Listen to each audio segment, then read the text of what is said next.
বাংলাদেশে যে যত বড় চোর সে তত বড় সার। স্যান্ডেল চুরি করেছে, চোরকে মারতে মারতে মেরে ফেলে দেয়। আর 10,000 কোটি টাকা চুরি করেছে, ওকে সুন্দর করে বিমানবন্দরের লাল গালিচা দিয়ে অভ্যর্থনা দিয়ে বিদায় দেয়। দেশে চুরি করেছে, আমেরিকায় যায় যেন চুরি করতে পারে। এই হলো আমাদের নেচার। একজনও মুক্তি পাবো না আমরা, একজন না, অসম্ভব। গরিব দেখলে ঘৃণা হয় আপনার। কাল কিয়ামতের মাঠে ওই ক্ষুধার্ত ব্যক্তি আল্লাহর পক্ষে, আল্লাহ তার পক্ষে বাদী হয়, কে কাল কিয়ামতের মাঠে বাঁচতে পারবে? আল্লাহ রাসূল বলেছেন, ফায়রা আলাইয়াম ইলা ইয়ামিনিহি লা ইয়ারা ইল্লা জাহান্নাম ওয়া ইলা শিমালিহি লা ইয়ারা ইল্লা জাহান্নাম ওয়া বাইনাহু ওয়া বাইনা ইয়াদাইহি রাব্বুল আলামিন লাইসা বাইনাহু ওয়া বাইনাহু তুরজুমান। আল্লাহ রাসূল বলছেন, কাঠ গড়ায় দাঁড়িয়ে যখন ডান দিকে তাকাবে দেখবে জাহান্নাম দাউ দাউ করে জ্বলছে, বাম দিকে যখন তাকাবে তখন দেখবে জাহান্নাম দাউ দাউ করে জ্বলছে। সামনে মহান রব্বুল আলামিন, উভয়ের মাঝে কোনো দোভাষী থাকবে না, তা কথা হবে সরাসরি আল্লাহর সাথে। আল্লাহ রব্বুল আলামিন এই অবস্থার কথা বলতে গিয়ে আল্লাহ রাসূল বলছেন, ইত্তাকুন নার ওয়ালাউ বিশিক্কি তামরাতিন। ও সাহাবীরা, তোমরা যদি জাহান্নাম থেকে বাঁচতে চাও তাহলে এক টুকরা খেজুর হলেও আল্লাহকে দাও, এক টুকরা খেজুর হলেও দাও, না হলে এই জাহান্নাম থেকে বাঁচতে পারবা না। এই কাঠগড়ায় সবাইকেই দাঁড়াতে হবে। আল্লাহ যেন আমাদের হেফাজত করে। কাল কিয়ামতের মাঠে একজন পিপাসিত ব্যক্তি বলবে, আল্লাহ আমি পানি চেয়েছিলাম, তার কাছে পানি দেয়নি। আল্লাহ বাদী হবেন তার পক্ষে। ইস্তাসকাইতুক, ও বান্দা আমি তোমার কাছে পানি চেয়েছিলাম, সেদিন তুমি আমাকে পানি দেওনি। যদি তুমি পানি দিতে থাকে, আজকে তুমি আমাকে তোমার পাশে পেতে, অর্থাৎ আমি তোমাকে মাফও করে দিতাম, আমি তোমাকে জান্নাতও দিয়ে দিতাম। বন্ধুরা আমার, আমরা ওই চিন্তাটাই করি। এই জন্য রাসূল মুহাম্মদ সাল্লাল্লাহু আলাইহি ওয়াসাল্লামের কোনো সম্পদ ছিল না, আবু বকর ওমরের কোনো সম্পদ ছিল না। তারা যে জীবনযাপন করেছেন, তারা যে এতটা অসহায়ত্ব জীবনযাপন করেছেন, আপনি ভাবতেও পারবেন না, কল্পনাও করতে পারবেন না। আল্লাহ রাব্বুল আলামিন তাদের জীবনটা কি পছন্দ করেছেন, দোয়াও করেছেন। তারা প্রত্যেকে মিসকিন অবস্থায় পৃথিবী থেকে বিদায় নিয়েছে। আল্লাহর কাছে যেন বাদী, আল্লাহ যেন তার বিরুদ্ধে বাদী না হয়। এক দুপুরে আল্লাহ রাসূল বেরিয়েছেন, পেটে খাবার নাই। বিশ্বনবী মুহাম্মদুর রাসূলুল্লাহ সাল্লাল্লাহু আলাইহি ওয়াসাল্লাম নিজে বলেছেন,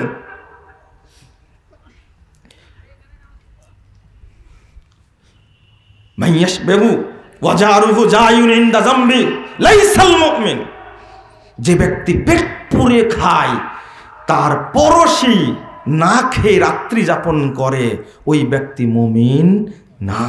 আল্লাহ রাসূল বলছেন, পেটে খাবার না নিজেরও, মানুষকে খাবার বিলিয়ে দিয়েছেন কিন্তু নিজে খাননি। ফাতেমার বাড়িতে গেছেন, একটু খাবার আছে কিনা। মুহাম্মদ সাল্লাল্লাহু আলাইহি ওয়াসাল্লাম যাওয়া মাত্রই দুই নাতি হাসান হোসেন দৌড় দিয়ে বেরিয়ে আসছে। মনে করছেন আমার নানা হয়তো কিছু খাবার নিয়ে এসেছেন, জান্নাতের সুগন্ধি তারা। আল্লাহ রাসূল দেখলেন যে আমার দুই নাতিও কিছু খায়নি, তারা খাবার কিছু নিয়ে আসছে। যখনই নানা নাতির বাড়িতে যায়, তখন কিছু সাথে করে নিয়ে যায়। মেয়ে ফাতেমা দেখে বুঝতে পারলো যে আব্বার পেটে খাবার নাই। বলছেন আল্লাহ রাসূল, আব্বা এই কিছুক্ষণ আগে একটা মিসকিন আসছিল, আপনার জামাইয়ের জন্য একটা রেখেছিলাম, আপনার জামাইয়ের জন্য একটা খেজুর রেখেছিলাম, সেটাও আমি দিয়ে দিলাম। আল্লাহ রাসূল বেরিয়ে গেলেন। বেরিয়ে যাওয়ার পরে দেখা হলো মানুষের মধ্যে শ্রেষ্ঠ মানুষ আবু বকর রাদিয়াল্লাহু আনহু। দেখতে পেলেন ওমর রাদিয়াল্লাহু আনহু, এই দুইজনের পেটেও খাবার নাই, তারাও বেরিয়েছেন খাদ্যের অভাবে। তীব্র রোদের মধ্যে মুহাম্মদ সাল্লাল্লাহু আলাইহি ওয়াসাল্লাম তাদের চেহারা থেকে বুঝতে পারলেন এদের বাড়িতেও খাবার নাই। অথচ আবু বকর কত বড় সম্পদের মালিক ছিলেন, ওমর রাদিয়াল্লাহু আনহু কত সম্পদের মালিক ছিলেন, সবই বিলিয়ে দিয়েছেন। আনসারী সাহাবীর বাড়ির পাশ দিয়ে যাচ্ছিলেন, তার স্ত্রী দেখতে পেয়েছেন আল্লাহ রাসূল মুখ শুকনা, খাবার নাই। বলছে একটু দেখেন তো আল্লাহ রাসূলকে নিয়ে এসেন তো, কোনো খাবার নাই। মাত্র 2টা খেজুর দিয়েছেন। আল্লাহ রাসূল খেজুরটা নিয়ে সরাসরি তার 2 নাতিকে খাওয়াবেন, তার বাড়িতে নিয়ে চলে এসেছেন, নিজে কিন্তু খেতে পারেননি। এটাই হলো আদর্শ, এটাই হলো আদর্শ। নেতারা মানুষের মধ্যে খাবার বিলিয়ে দিয়েছেন। ওমরের মতো লোক, অর্ধজাহানের খলিফা, তিনি গাছের নিচে বিশ্রাম নেন, আর গায়ে পাটির চাটাইয়ের দাগ লেগে থাকে। এইটা হলো নেতার আদর্শ। নেতা মানুষকে খাওয়ায়, নিজে না খেয়ে রাত্রি যাপন করেন। কাল কিয়ামতের মাঠে যেন বাঁচতে পারে, এটা তাদের ভয় ছিল। আমাদের মধ্যে ভয়টা তেমন নাই। বন্ধুরা আমার, আমরা দুনিয়াতেও বাঁচতে পারবো না, কিয়ামতের মাঠেও বাঁচার কোনো উপায় আমাদের নাই। আল্লাহ যেন আমাদের বুঝার তৌফিক দান করেন। সাহাবায়ে কেরাম বিলিয়ে দিতেন একবারে শুধু জান্নাতের জন্য। একজন সাহাবী আবু দাহদা রাদিয়াল্লাহু আনহু, একজন সাহাবী, যদি তার কথা শুধু বলি, একজন সাহাবীকে বললেন তুমি খেজুরের গাছটা দিয়ে দাও, মুসনাদে আহমদের লম্বা হাদিস। বলছে না, এটা বলে শেষ করে দিই। বলছে যে আমি দিব না। এটা আবু দাহদা জানতে পেলেন, বলছে তোমার জন্য জান্নাত হবে। আবু দাহদা গিয়ে বলছে ভাই তুমি আমাকে গাছটা দিয়ে দাও, এই গাছের বিনিময়ে তোমাকে আমি বাগানটা পুরোটাই দিয়ে দেব। একই বাগানে 600 খেজুরের গাছ, বাড়ি আছে, পানির ঝর্ণা আছে, লেক আছে। এই কথা বলা মাত্রই ওই ব্যক্তি রাজি হয়ে গেছে। আল্লাহ রাসূলকে বলছেন, আল্লাহ রাসূল, আবু দাহদা বলছেন, আল্লাহ রাসূল আমি খেজুরের গাছটা নিয়ে আমি আমার আনসারি ভাইকে দিয়ে দিছি। তাই নাকি? কত সুন্দর নে কাজ করেছ। বাড়িতে এসে বলছে ইয়া উম্মা দাহদা উখরুজি, তুমি বেরিয়ে যাও বাড়ি থেকে। ইন্নী বিতুহু ইফতাতুহু মিন নাখলাতিন মিনাল জান্নাহ, আমি এই গাছটার বিনিময়ে, এই বাগানটা জান্নাতি খেজুরের গাছের বিনিময়ে আমি বাড়িটা বিক্রি করে দিয়েছি। স্ত্রী কত সুন্দর মানুষ। স্ত্রী বলছে কি বলো রবিহাল ভাই, এত সুন্দর ব্যবসা করেছো, আমরা বাগান দিয়ে দিব, আল্লাহ আমাদেরকে জান্নাতে খেজুর গাছ দিবে। বলছে হ্যাঁ। তাড়াতাড়ি সব কিছু রেখে বাচ্চা কাচ্চা নিয়ে তার স্ত্রী বাড়ি থেকে, বাগান থেকে বেরিয়ে গেলেন। আল্লাহ রাসূলের মৃত্যুর আগে আবু দাহদা মারা গেলেন। আল্লাহ রাসূল জানাজা পড়ালেন। ঘোড়ার উপরে উঠে আল্লাহ রাসূল বলছেন কাম্মিন আসকিন মুআল্লাকিন আও মুদাল্লাফিল জান্নাহ। সাহাবীরা শোনো শোনো, এই আবু দাহদার জন্য জান্নাতে কত যে খেজুর, কানি কানি খেজুর গাছে ধরে ঝলছে, আমি সেটা দেখতে পাচ্ছি। কলা মিরারান, আল্লাহ রাসূল বলতেই থাকলেন। এটা হলো নগদ জান্নাতি ফলাফল। ওই হাদিস আজও আছে। সাহাবীরা পাগল ছিলেন কিভাবে জান্নাত পাবো, আর আমরা পাগল কিভাবে টাকা উপার্জন করব। দুইটার পার্থক্য কত। আমরা এতিমদের খবর রাখি না, বিধবাদের খবর রাখি না। বন্ধুরা আমার, আমরা আপনাদের প্রতি অনুরোধ করব একটাই, যে দুনিয়াতে আমরা সুখী জীবন যাপন করব, পরকালে জান্নাতুল ফেরদাউস পাবো ইনশাআল্লাহ।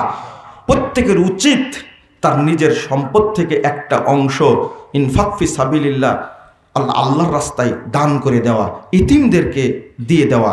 আল্লাহ যেন আমাদের তৌফিক দান করেন, আল্লাহুম্মা আমিন। আল্লাহ রাব্বুল আলামিন যেন আমাদের সকলকে কবুল করেন, আমিন। বারাকাল্লাহু ফিকুম।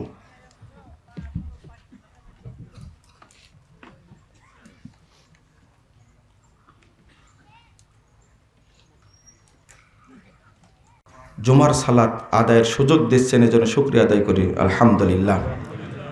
এই ধারাবাহিকতা যেন অব্যাহত থাকে, আপনারা কি এটা চান?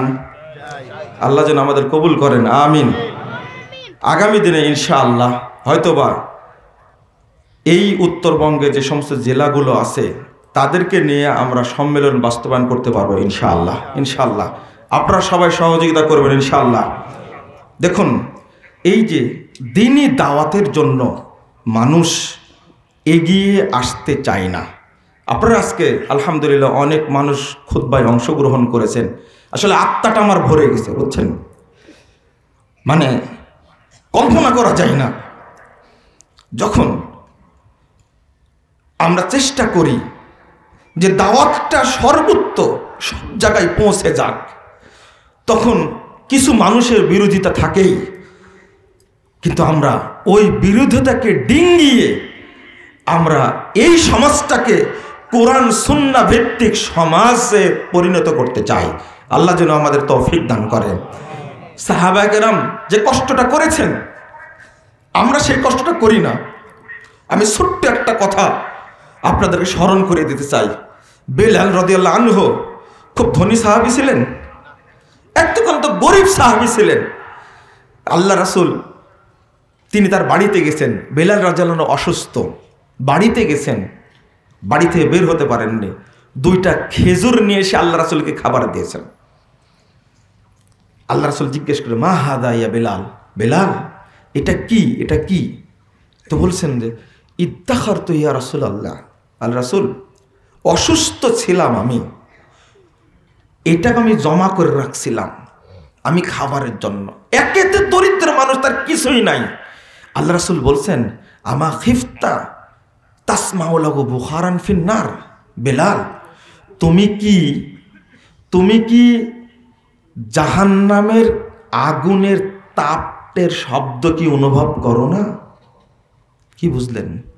বেলাল রাদিয়াল্লাহু আনহুকে বলেছেন, বেলাল তুমি যেগুলো জমা করে রাখছো খেজুর কয়েকটা, তুমি কি জাহান্নামের আগুনের তাপের শব্দ শুনতে পাও না? ইয়া বেলাল আনফিক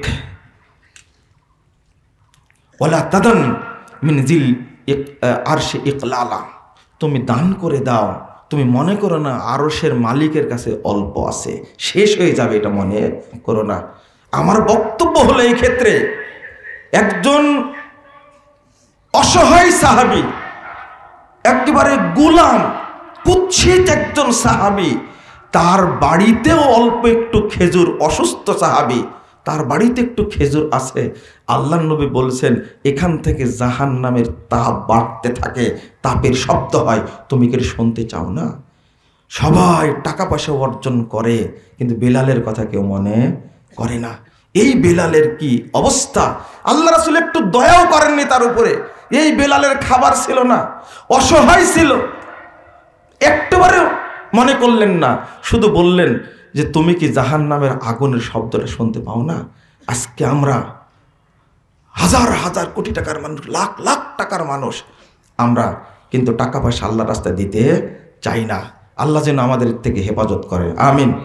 আপনারা কিছু সহযোগিতা করবেন, আপনারা পাঠাবো, ছেলেদের পাঠাবো, এই খরচের জন্য আপনারা কিছু দান করবেন, একবার খোলা হাতে দান করবেন। ভাই কে কে আছে একটু দাঁড়ান তো, আপনারা নিজেই দাঁড়ান, আমি এরপরে দোয়া করব এবং আপনারা দোয়ায় আমিন আমিন করবেন। বিশেষ করে আমি কোনোতে নাজেলা পড়বো ইনশাআল্লাহ আপনাদের সামনে আজকে ফিলিস্তিন ভাই বোনদের জন্য, যাদের উপরে আক্রমণ করে দেন, যে যারা পারবেন একটু দিয়ে দিবেন এখনই। কই আপনারা কেউ বের হচ্ছেন না যে?